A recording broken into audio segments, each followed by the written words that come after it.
Denis Arkič Vest, gospod Gordler, zdaj vidim najprej knjiga, potem oddaja na TV Slovenija. A boste za to oddajo verjetno tudi imeli isti tim za iskati sponzorje? Govorite o moji oddaji na TV Slovenija? Tako, ja. Takšen projekt je bil zagnan strani gospoda Igorja Pirkoviča, je bil ponujen meni, potem pa je po 2 mesecih prišlo vprašanje strani njega, da sploh ne ve, kaj bi z mano. In potem se odločil, da oddaje ne bo. Tako da jaz oddaje na TV Slovenija ne bom imel. Zanima me, kako da je vaš podpis vreden 10 evrov, ali ne bi bilo lažje, če bi bil vreden manj, več bi jih nekako lahko prodali? Ne, to je imamo ekipo na Jožef Štefan, ki so izkalkulirali to cifro.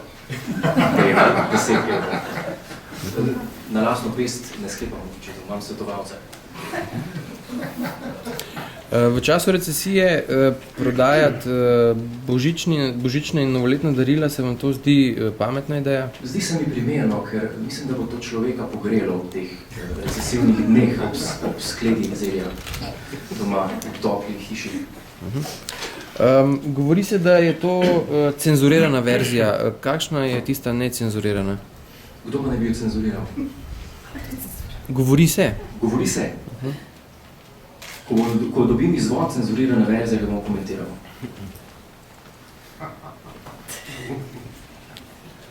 Boste s to knjigo postali milijonar ali samo milijarder? Ne, tako kot do zdaj ostal bom pesnik. Gospod Hribar, bi imel še eno vprašanje za konec še za vas. Samo eno. Lahko začnemo z enim, pa bomo videli, mogoče boste pa 2 ali 3. Ko ste ga odkrili leta 2003 na hodniku RTV Slovenije, kdo je prvi spregovoril med vama? Ko sem Jureta odkril, je bil pač libido normalno, ko človeka na hodniku odkriješ, ga najprej pogledaš, kakšen je, kako je obdarjen, a ne, in telo govori samo za se. Bom imel še eno vprašanje, vseeno. Ko ste začutili, da bo iz tega fanta še nekaj, ste mislili, da bo tako hitro dosegal nekako to slavo? Vse to pri slavi ni težko doseči. 4 parametri so slava, moč, denar in oblast. Moči nima, denarja nima, oblasti nima. Vse slavo. Se lahko zgodi, da ga zanese v politiko? Godlerja. Glede na to, da dela na RTV Slovenija, kjer zanaša že vodstvo, zakaj ne bi še normalnega dela vstala? Jure, kakšen komentar na to? Prav ne vem. Hvala.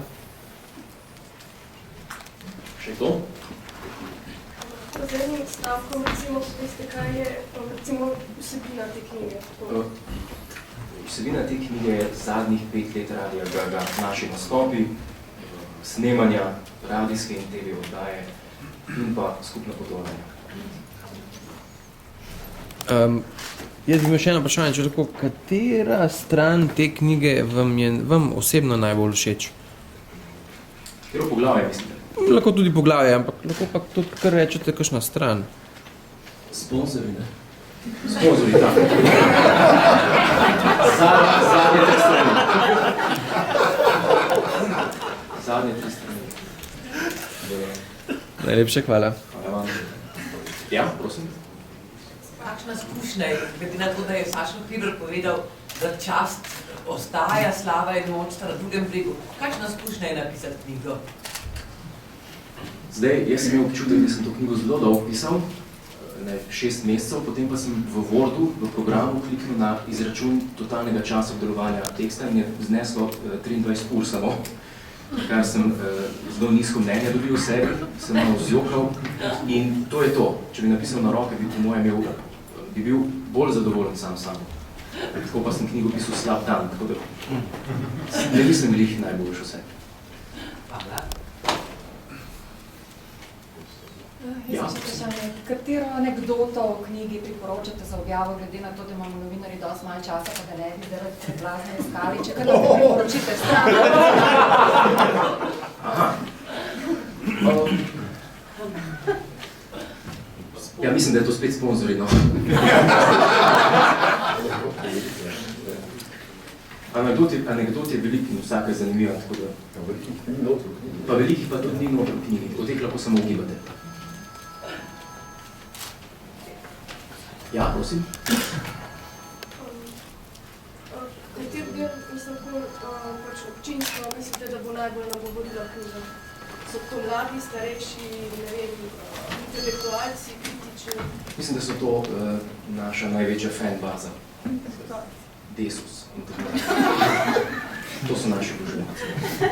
In na njih smo ponosni in veseli, da jih imamo.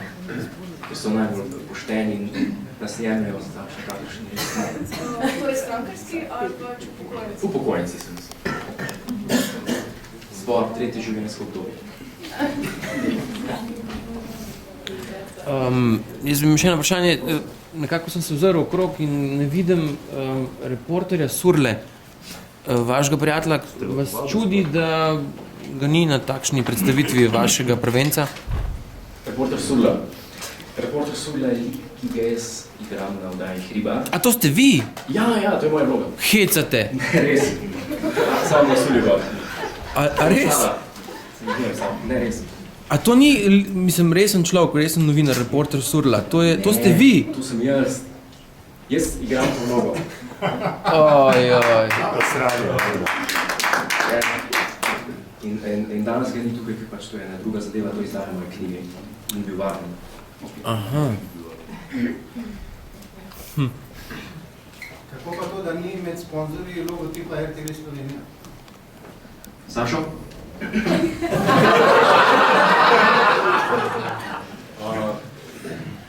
Ne vem, kateri so sponzorji, koliko vem, Darja ni veliki ure, to so bolj takšne mehne stvari. RTV Slovenija ni prisoten pri tej knjigi, po moje z preprostega razloga, ker tisti, ki v naši instituciji v javnem zavodu odločajo, mislim, da ne poznajo oddaje Radio Gaga, še manj pa nas. Tako da nima smisla, da so sploh zraven.